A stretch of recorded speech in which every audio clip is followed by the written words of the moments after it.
ចាជំរាបសួរបងប្អូនសម្រាប់ថ្ងៃនេះនាងខ្ញុំមកសាកបង្ហាញជូននៅ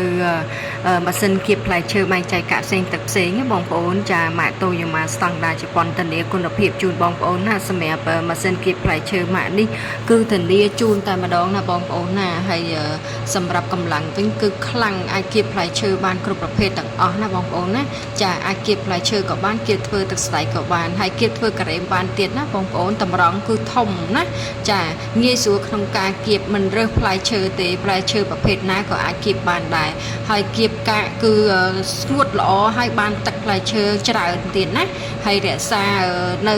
វីតាមីននៅក្នុងផ្លែឈើហ្នឹងគឺ100%តែម្ដងណាបងប្អូនងាយស្រួលក្នុងការប្រើមែនតែនសំឡេងគឺស្ងាត់ល្អណាបងប្អូនណាចាអញ្ចឹងសម្រាប់ថ្ងៃនេះមកគៀបបង្ហាញជូនបងប្អូនដោយស្ដែងតែម្ដងណាបងប្អូនណាអញ្ចឹងសម្រាប់ម៉ាក់បងប្អូនដែលត្រូវការអាចឆាតចូលពេកបានទិញហើយយកទៅប្រើគឺអត់មានស្ដាយលុយទេបងប្អូនអើយពេញចិត្តតែម្ដងណាចាតានីគុណភាពជូនបងប្អូន